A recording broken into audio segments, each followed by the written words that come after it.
दोस्तों, कैसे हो? आपका स्वागत है त्रिपाण स्टडी सेंटर में। आज जो हम करने जा रहे हैं क्लास 12th NIOS बोर्ड का बायोलॉजी का चैप्टर फर्स्ट। ठीक है, ये मॉड्यूल्स 1 है जिसमें हम diversity and evolution of life के बारे में पढ़ेंगे, जिसका मतलब होता है विविधता तथा जीवन का विकास। इसमें फर्स्ट चैप्टर हम ले रहे हैं origins and evolution of the life and introduction to be classification, यानी जीवन की उत्पत्ति एवं विकास और वर्गीकरण से परिचय। जैसे कि आपको पता ही है कि त्रिपाण स्टडी सेंटर बच्चों के हेल्प के लिए ये हिंदी और इंग्लिश दोनों लैंग्वेज में जो है बना रहा है, जिससे बच्चों को आसानी से समझा जा सके और उसको जो है एग्जाम के लिए प्रिपेयर कर सके। इसमें जो है हम हर तरह की चीजों के बारे में समझेंगे, जानेंगे कि विकास क्या होती है, जैव विकास के बारे में क्या होता है, वायरस से जीवन की उत्पत्ति कैसे हुआ, कैसे जो है जीवन का जो है शुभ आरंभ हुआ। तो हर चीज के बारे में हम विस्तार पूर्वक जानेंगे और समझेंगे। लेकिन चैप्टर स्टार्ट करने से पहले एक बात जो मैं हमेशा कहता हूं, जिसको आपको सोचना भी चाहिए, विचार भी करना चाहिए और अमल भी करना चाहिए, वो ये है कि जब भी वीडियो देखिए पूरा देखिए, क्योंकि अधूरा जानकारी सदैव खतरनाक होता है। साथ में एक इंपॉर्टेंट बात ये भी रहता है, अगर आप पहली बार वीडियो देख रहे हो तो लाइक शेयर सब्सक्राइब करना मत भूलना। देखिए दोस्तों, लाइक कीजिएगा तो बनाने वाले का जो है प्रोत्साहन बढ़ता है और आपके लिए अच्छा से अच्छा करने की कोशिश करता है। ठीक है, सब्सक्राइब करना आपके हित में है। इसका कारण ये है कि अगर आप सब्सक्राइब करके रखोगे तभी जो है मेरा वीडियो का नोटिफिकेशन मिलेगा। और आपको पता है कि मैं हर क्लास का जो है सब्जेक्ट डालता ही रहता हूं समय समय पे। तो अगर सब्सक्राइब करके नहीं रखिएगा तो शायद उस वीडियो से आप अनभिज्ञ रह जाइएगा, यानी वो आपको प्राप्त नहीं होगा और आप उसका नॉलेज नहीं ले पाइएगा। साथ में जो अगर आप शेयर करते हो तो शेयर करना एक जग कल्याण के समान माना जाता है। इससे ये होता है कि मान लीजिए कोई जो है बच्चा जो है मेरी वीडियो की उसकी जरूरत थी और आपके थ्रू वो वीडियो उसको पास पहुंचा है, तो वो सदैव ही आपका धन्यवादी रहेगा और सदैव ही आपका जो है शुक्रिया अदा करेगा कि तुम्हारे कारण मुझे जो है वीडियो प्राप्त हुआ। तो दोस्तों, आपको पता ही होगा कि त्रिपाण स्टडी सेंटर सिर्फ एक क्लास के लिए ही अग्रसर नहीं है, ये कई क्लासों के लिए अग्रसर है। जैसे 8th 9th 10th 11th 12th CBSE के सारे चैप्टरों को कवर करेगा समय के साथ। प्लस जो है NIOS बोर्ड का 10th+2 को भी कवर करता है, सभी सब्जेक्टों का। प्लस जो है BA पंजाब यूनिवर्सिटी का जो है फर्स्ट सेमेस्टर से लेकर 6th सेमेस्टर तक 8 सब्जेक्टों को कवर करता है। प्लस जो है MA के जो है बच्चे ऑन डिमांड जो मुझे करते हैं कमेंट, उनके लिए भी त्रिपाण स्टडी सेंटर जो है अग्रसर है। देखिए दोस्तों, त्रिपाण स्टडी सेंटर इतना बड़ा है, विस्तृत है, तो आपको अभी जो लाइक शेयर सब्सक्राइब कीजिए और अपने दोस्तों के साथ बांटिए। ठीक है, तो भूलिए मत, ये करना आपका फर्ज है और मेरा कार्य करना है, आपको टॉपिक लेके चलना है। देखिए आज देखते हैं हमारा आज टॉपिक क्या है। The other is the next topic is virus. The virus on introduction. The virus is an important topic for exam view. You have heard about a disease such as influenza, polio, as rabies, smallpox, AIDS, and dengue are caused by the virus.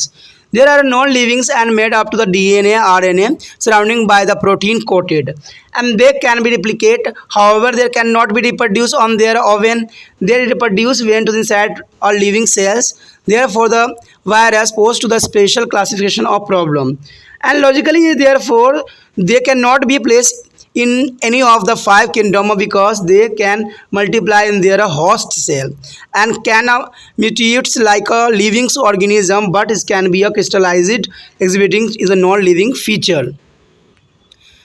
Discovery of the virus in 1892 is the Russian botanist is the lemon squeeze prepared to extract for the tobacco plant and suffering from the tobacco is a mosaic diseases. They extract with a filtrate and keep the back bacteria and the residue. Their filter was still infectious. And Dutchman is a Brazilian give their terms of virus in the 1898 is a virus poison is the Latin to be has to infected particles. Size. The size of virus are extremely small and can be seen only under the electron microscope. They are smaller than the smallest bacteria and can pass through the filter which the retains bacteria. Their size is indicated in the nanometers, and their size range from 10 nanometer to 300 nanometer is diameter. The nanometer mean to the it is a unit of microscopy measurement equal to 10 minus 9 meter. It was formerly called to the millimicron. Here show the two diagrams of bacteria. There is the coils of the RNA and capsid of their virus. And the capsid is this virus and the neck, tail and tail fiber. Another is the present of this virus. The next topic is structure of virus. Their virus has a simple structure consisted of the core and the cover. The cover particle is their genetic material and either the DNA or RNA. The cover is a protein code is called to capsides, and here give to the example DNA, neck, capsides and protein seated and the tails and base plated and tail fiber. The virus can be reproduced only when to the inside the living cell. A virus cannot be reproduced by itself for its productions. It is a need to be entered the cells of some organism from their host cell. It uses the raw materials and enzyme and the energy generating the machineries of the host cells to produce its own DNA. A number of virus particles are thus they are formed inside their host cell. The host cell is a brush to be released the new virus particles. Here, the virus living or non living is the most important question. And third is the virus possesses to the nucleic acid as a genetical material like their living organism. They cannot make copies of DNA for the reproduction on their own. They can make a copy of themselves to produce only inside our living cells, and because their genetical material is a DNA or RNA, they exhibit to the mutations flow by the variation in their infected properties. Further, they are considered non-living because they are non-cellular. They have no enzyme of their own and they can be crystallized. दोस्तों हमारा यहाँ जो topic है विषाणु के बारे में है, यानी वायरस। वायरस देखिए एक परिचय के रूप में वायरस के बारे में तो आपको पता ही होगा कि वायरस जो होती है बहुत ही खतरनाक मानी जाती है, क्योंकि ये जो है किसी भी व्यक्ति के मैकेनिज्म्स का जो है इस्तेमाल करता है। ठीक है, आपने सुना ही होगा कि कुछ रोग जैसे कि इन्फ्लुएंजा, पोलियो, कन्फेरा, मम्मस, रेबीज, चेचक, एड्स तथा डेंगू आदि वायरसों से पैदा होते हैं। ये निर्जीव हैं और प्रोटीन परत को जो है आवृत डीएनए व आरएनए से बने होते हैं। इसमें प्रतिकूलित यानी रिप्लिकेशन हो सकता है, लेकिन ये स्वयं जनन नहीं कर सकते हैं। ये जीवित कोशिकाओं के अंदर ही जनन कर सकते हैं। अंततः इनकी वर्गीकरण एक विशेष समस्या बनी हुई है। तो एक दृष्टि से इन्हें 5 जगतों में से किसी भी जगत में नहीं रखा जा सकता, क्योंकि ये अपने अतिथ्य या पोषी होस्ट कोशिकाओं में गुणन कर जाते हैं।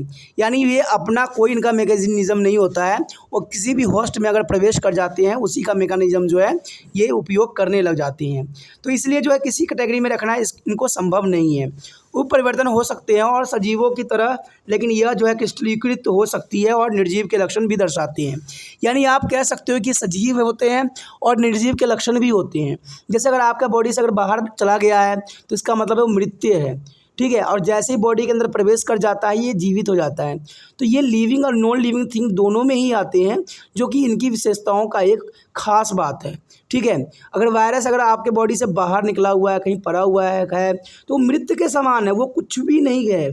और जैसे ही आपके शरीर के अंदर प्रवेश करता है किसी भी थ्रू, ठीक है, तो वो जो होता है जीवित हो जाता है और आपके जो मैकेनिज्म बॉडी का होता है उसका उपयोग करके आपको जो है इन्फेक्टेड कर देता है। और कहते हैं कि जो वायरस होता है उसका कोई इलाज ही नहीं है। चाहे जितना मर्जी आप मेडिसिन ले लो, इसका कोई इलाज नहीं है। इसका सिर्फ एक प्रिकॉशन ही है जो इसका इलाज की तरफ देखा जाता है। चाहे आप डॉक्टर के पास चले जाओ, कहीं भी चले जाओ, आपका कोई डॉक्टर जो है वायरस का दवाई नहीं दे सकता। ये आपको समझ होनी चाहिए। ठीक है, कोल्ड में जाते हो डॉक्टर के पास, वो 2-4 रिलैक्सेशन की दवाई दे देता है, तो उससे वो नहीं जाता है। इसका अपना इंक्यूबेशन पीरियड होती है। जब तक वो इंक्यूबेशन पीरियड नहीं लेती है तब तक वो आपके बॉडी से जो है नहीं जाती है। तो ये इनकी खासियत होती है। ठीक है, तो यही है जो वायरस को जो है नष्ट करना संभव ही नहीं होता। कहते हैं विषाणु यानी वायरस की खोज जो हुई थी सन 1892 ईस्वी में रूसी जो है वनस्पतिशास्त्री इवोनावास्की ने जो है तमाकुल के मेजोको रोग से ग्रस्त तमाकुल के पौधे का निष्कर्षण तैयार किया था। इस निष्कर्षण के छाना गया ताकि यदि कोई बैक्टीरिया इनमें हो तो छाने जाने पर वह बाहर ही रह जाए। फ्लिस्टेट को अब भी संक्रमण पाया गया। डच वैज्ञानिक विजरेरिक्स ने सन 1898 ईस्वी में संक्रमण करने वाले कणों को जो विषाणु नाम दिया, और लैटिन भाषा में इसको वायरस अर्थ विश्व होता है। यानी सबसे पहले जो इसका खोज किया गया था तमाकुल के पौधे पे किया गया था, यानी टमैको के पौधे पे। ठीक है, इसमें जो साइंटिस्ट थे उन्होंने देखा कि पौधा जो है ख़राब हो रहा है, तो इन्होंने क्या किया, उनको छाना तो देखा कि दोबारा से वो पौधे ख़राब हो रहा है। फिर उनको समझ में आया कि कुछ ऐसा चीज़ है जो कि अत्यंत छोटा है, ठीक है, वो वायरस से भी छोटा है, इसलिए जो है इन्होंने इनका नाम जो है वायरस के रूप में परिभाषित किया गया 1898 ईस्वी में। जो विजेरिक साइंटिस्ट थे उन्होंने इसको परिभाषित किया और इसको नामकरण दिया। तो इस तरह से जो है वायरस का खोज हुआ और वायरस जो है आज के समय में जो है त्राहिमाम मचा रहा है और आने वाला समय में जो है वायरस का प्रकोप देखने को मिलेगा, क्योंकि आने वाला टाइम में जो होगा जैविक युद्ध होगा और जैविक युद्ध जो होती है वो खतरनाक होती है, इसमें वायरस का इस्तेमाल ही किया जाएगा। उसके पश्चात आता है इसका आकार और साइज़ के बारे में। तो वायरस अत्यंत सूक्ष्म होते हैं और इन्हें केवल जो है इलेक्ट्रॉनिक सूक्ष्मदर्शी यानी माइक्रोस्कोप के द्वारा देखा जा सकता है। सिंपल माइक्रोस्कोप से इसको देखना संभव नहीं है। ठीक है, ये सूक्ष्म बैक्टीरिया से भी छोटे होते हैं, यानी बैक्टीरिया से भी ये अत्यंत छोटे होते हैं। ये उन फिल्टरों में भी से भी गुजर जाते हैं जिन्हें बैक्टीरिया नहीं निकल पाते हैं। तो इनका आकार जो है नैनोमीटर में व्यक्त किया जाता है। तो इसके जो व्यास का जो है पारस 10 नैनोमीटर से 300 नैनोमीटर के बीच होता है। यानी आप नैनोमीटर का मतलब समझ सकते हो कि यह सूक्ष्मदर्शीय मापन की इकाई है जो कि 10⁻9 मीटर के बराबर होती है। माइनस में चला जाता है दोस्तों, ये माइनस में होता है। 10⁻9 जो होता है नैनोमीटर्स में नापी जाती है। इसे जो है मिली माइक्रोन कहा जाता है, यानी बहुत ही सूक्ष्म ये जीव होते हैं। साइंटिस्टों ने जो है कुछ सूक्ष्म जीवों के जो है कुछ वायरसों का इस तरह से बताया गया है। इसमें जो होता है डीएनए कुंडलित बनी होती है, जैसे आप डीएनए को देख ही सकते हो, उसके कैप्सूल्स दिए जाते हैं बाहरी आवरण। जो बाहरी आवरण में होगा आपको देख रहे हो कि उभार सा बना हुआ है, ये सारे के सारे प्रोटीन कोडिंग होते हैं जो आसानी से जो होता है किसी भी जो है बॉडी में अटैच कर जाते हैं। तो इस इन्फ्लुएंजा वायरस के यहाँ दिखाया गया है पहले चित्र में, और दूसरा चित्र जो है जीवाणुभोजी है, जिसका जो है कैप्सिड आप देख सकते हो, गीवा देख सकते हो, और इसका पुच्छतंतु आधार प्लेट, जिससे एक वायरस जो है अटैच होती है। तो यही वायरस है जो कि हमारे शरीर में प्रवेश करके जो है पूरा तहलका मचा देने की क्षमता रखती है, इतनी छोटे होने के पश्चात भी। उसके पश्चात है हमारे समग्र विषाणु वायरसों की संरचना। देखिए दोस्तों, वायरस की संरचना जो है अत्यंत महत्वपूर्ण माना जाता है। विषाणु वायरस की सरल संरचना है जिसमें एक कोडेड अथवा केंद्र भाग व उससे आधार घोषित करने वाला एक आवरण होती है। केंद्र भाग का कण जो है आनुवांशिक पदार्थ होता है, या तो ये डीएनए या आरएनए के बाहर का आवरण प्रोटीन का बना हो सकता है। इसे हम जो है कैप्साइड यानी कैप्साइड भी कहते हैं, जो कि इसको विशेषताओं को दर्शाता है।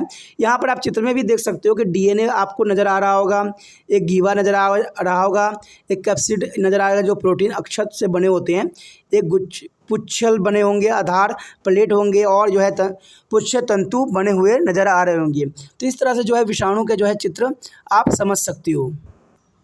कहते हैं कि वायरस केवल जीवित कोशिकाओं के अंदर ही जनन कर सकता है। एक वायरस स्वयं जनन नहीं करता है कभी भी। जनन के लिए इसे किसी जीवी कोशिका के अंदर प्रवेश कराना होता है। पोषी कोशिकाओं से कच्चे पदार्थ, एंजाइम व ऊर्जा उत्पादित प्राणी का उपयोग करके स्वयं अपना डीएनए बनाता है, और इस प्रकार जो है परपोषी और कोशिका के अंदर अनेक वायरस कण बन जाते हैं। पोषी कोशिका फूट जाती है और वायरस का कण बाहर आ जाता है। तो इस तरह से जो है वायरस अत्यंत महत्वपूर्ण होता है। अब एक बात यहाँ पर आती है कि वायरस सजीव है या निर्जीव, इसको हम किस रूप से परिभाषित करें, जो कि अत्यंत महत्वपूर्ण है। एग्जाम में भी ऐसा क्वेश्चन पूछा जाता है कि जो वायरस होता है वो सजीव होता है कि निर्जीव होता है। तो आप इसका आंसर क्या दोगे, ये आपको देना है, थोड़ा सोचिएगा। हालांकि वायरस में जीवों की भांति जो है अनुवांशिक पदार्थ न्यूक्लियस अम्बल पाए जाते हैं, ये इनकी विशेषता है।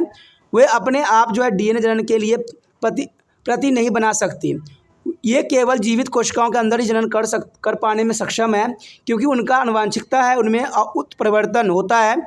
ठीक है, उसके बाद उनकी संक्रमणी गुणों में विभिन्नता होती है। अंततः वायरस विषाणु जो है निर्जीव माने जाते हैं, यानी एक तरह से जो होता है निर्जीव होता है।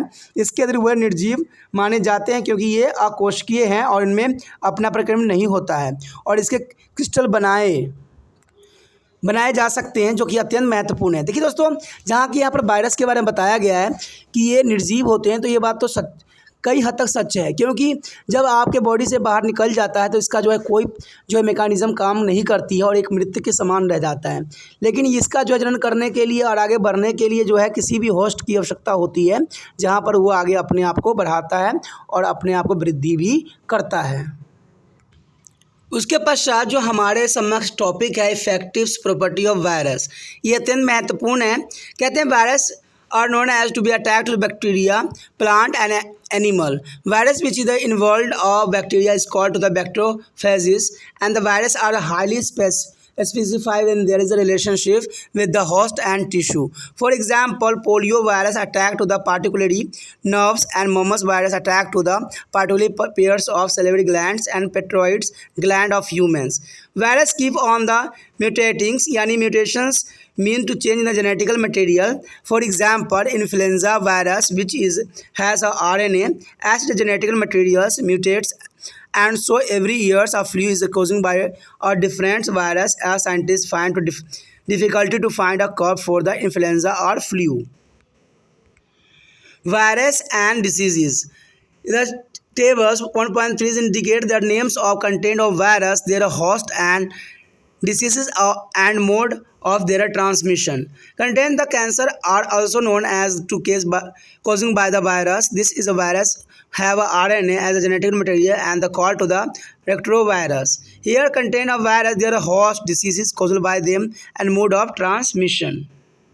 Tables of this is a plant, and plants is a virus is a potato rose virus, tomato plant virus and tobacco mosaico virus. The host is a potato and tomato and tobacco, and this is a potato leaf rose and tomato basis stern and mosaics. And the mode of transmission is airborne contact and airborne contact, same to the transmission to airborne contact. Second is a humans. There is a herpesvirus, pox virus, HIV virus, dengue virus, and hepatitis B. Here is the human. Here is the human or human. There is a herpes, smallpox, AIDS, dengue, hepatitis, and their transmission of airborne contact and sexual contact, latex mother to child blood transmission, bite or infected to Aedes mosquito infected to water. There is that transmission is important for our exam.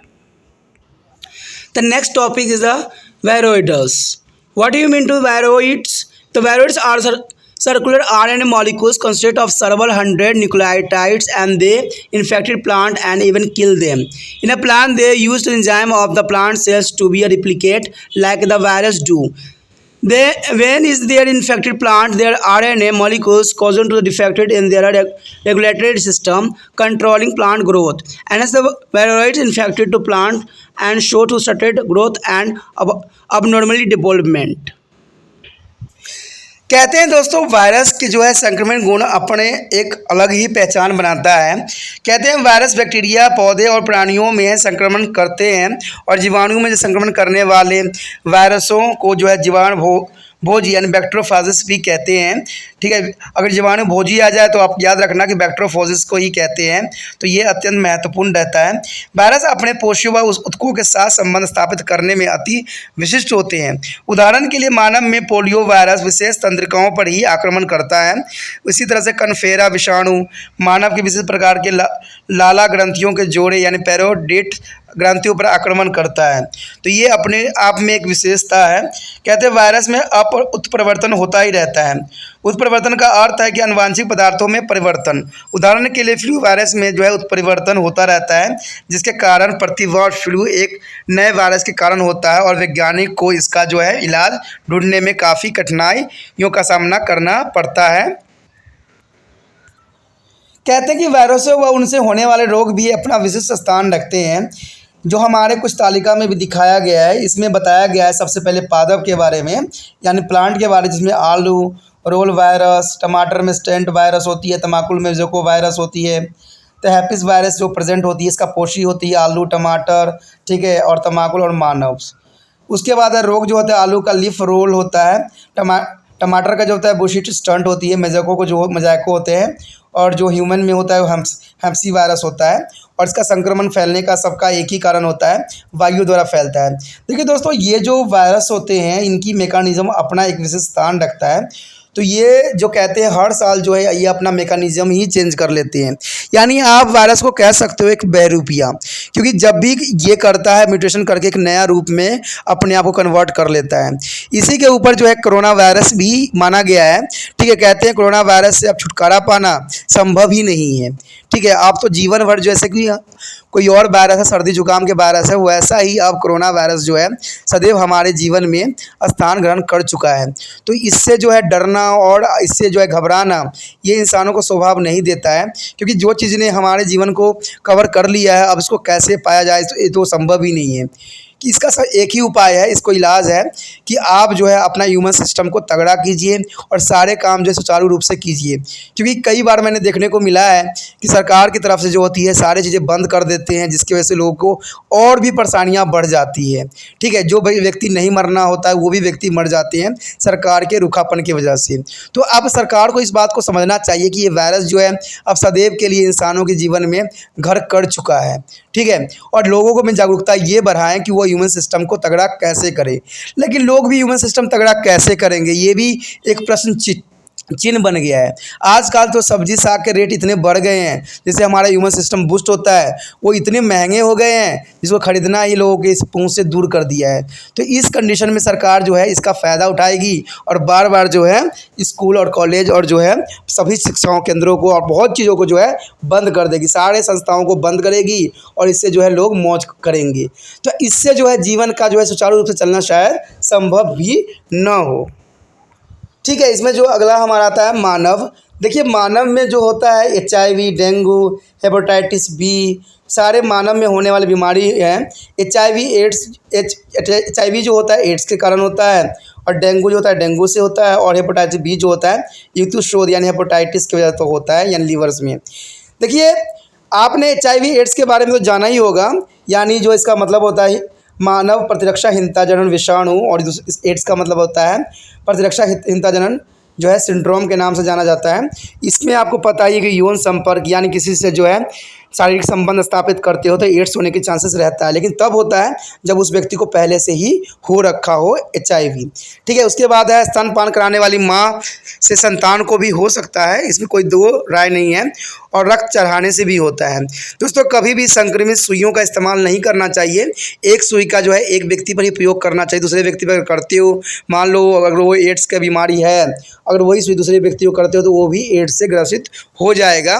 ठीक है, और नाई जो होते हैं उस तरह का इस्तेमाल करते तो उनको भी नहीं करना चाहिए, क्योंकि इस तरह जो होता है सिर्फ एक व्यक्ति लिए एक बार में उपयोग करें, दोबारा करेंगे तो उससे भी एड्स होने की चांसेस जो है बढ़ जाती है। तो ये चीज़ें जो होती है एड्स के रिगार्डिंग होती है। डेंगू तो आपको पता ही है दोस्तों कि संक्रमित एडिस मच्छर को काटने से होते हैं। आजकल जो है एडिस मच्छर जो है हर जगह प्रेजेंट होते हैं और इसकी वजह से जो होता है डेंगू होना आम बात बन जाती है। अब बात है हेपेटाइटिस बी जो है संक्रमित जल से जो होता है ये फैलती है, तो ये अत्यंत महत्वपूर्ण बनाती है। कहते हैं कुछ और कैंसर वायरस द्वारा होते हुए भी पाए गए हैं। ये वायरस में RNA अनुवांशिक पदार्थ होते तथा इसे जो है रेप्टो वायरस के नाम भी दिया गया है, रेप्टो वायरस इसको कहा गया है। उसके पश्चात जो है हमारे समक्ष जो है लास्ट टॉपिक जो है विषाणु भुक्ष यानी वायरोलॉइड्स।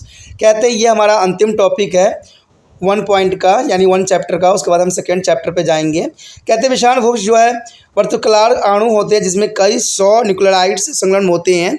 ये पौधों को संक्रमित कर देते हैं और उन्हें मार भी सकते हैं। पौधे में एंजाइमों का प्रयोग करके पौधों के कोशिकांग उसी प्रकार प्रकृति बनाने लगती है जिस प्रकार की विषाणुभुक करते हैं। जब ये पौधों को संक्रमित करते हैं तब RNA अणु पौधे के जो है वृद्धियों का नियंत्रण करने वाले नियामक तंत्र को दोषपूर्ण कर देते हैं और इसलिए जो है विषमग्रस्त पौधों को वृद्धि अवरुद्ध हो जाती है और उनका जो है प्रवर्धन असामान्य हो जाता है। तो ये चीज़ें बहुत ही महत्वपूर्ण रखता है। इसी के साथ दोस्तों हमारा जो है टॉपिक पूरी तरह से जो है कंप्लीट हो चुका है। ठीक है, अब जो होगा हम इसके जो है सेकेंड पार्ट में मिलेंगे, यानी आपका चैप्टर 2 में मिलेंगे, जो कि बहुत ही महत्वपूर्ण होगा। तो आप इसी तरह जो है त्रिपाण स्टडी सेंटर के साथ बने रहिए और दोस्तों के साथ भी शेयर कीजिए, और जो है जो बच्चे इसकी ज़रूरत है उनको भी इसके बारे में बताइए, जिससे कि ये फ़ायदा उठा सके और जो है जग कल्याण भी हो सके। इसी के साथ जो है दोस्तों हमारा टॉपिक आज खत्म हो रहा है। ठीक है, अगर आपको अच्छा लगा तो लाइक शेयर सब्सक्राइब जरूर कीजिए। अगर पहली बार अगर आप वीडियो देख रहे हो, पहली बार मेरे चैनल पे आए हो, तो सब्सक्राइब करना आपका फर्ज बन जाता है। सब्सक्राइब करने से ये होगा कि जो भी मैं आप क्लास के रिगार्डिंग कोई भी वीडियो डालूंगा उसका नोटिफिकेशन जो है समय समय पर आपको प्राप्त होता रहेगा। अगर सब्सक्राइब नहीं कीजिएगा, अगर आप दोबारा से त्रिपाण सेंटर पर आने की कोशिश कीजिएगा तो वहां पर आप त्रिपाण लिखिएगा तो जो है वो त्रिपस कर देगा। ठीक है, जो आप गूगल पर सर्च करोगे त्रिपस कर देगा, जिससे वजह से आप जो है मेरी वीडियो का जो है फायदा नहीं उठा पाओगे। तो सोचिए मत, विचार मत कीजिए, सब्सक्राइब कीजिए। आप सोचते होइएगा कि मेरे जो एग्जाम खत्म हो जाने के मेरा क्या जरूरत है त्रिपाण स्टडी सेंटर से। ठीक है, तो इसलिए सब्सक्राइब नहीं करने की सोचिएगा, लेकिन दोस्तों ऐसा नहीं है। त्रिपाण स्टडी सेंटर जो है बहुत हेल्पफुल है, क्योंकि ये जो है आपके 8th class 9th 10th 11th 12th जो आर्ट्स के सब्जेक्ट को कवर करता ही है, प्लस जो है ये NISU बोर्ड के जो है 10th +2 को भी कवर करता है। साथ में BA जो है फर्स्ट ईयर से लेकर 6 सेमेस्टर तक बच्चों के लिए ये अग्रसर रहेगा आर्ट्स सब्जेक्ट में।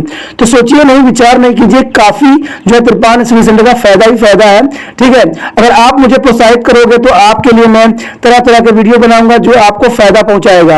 एग्जाम के तौर पे मैं आपको जो है पेपर भी आपको सोल्यूशन करके दिखाऊंगा जो आपके लिए फायदेमंद रहेगा।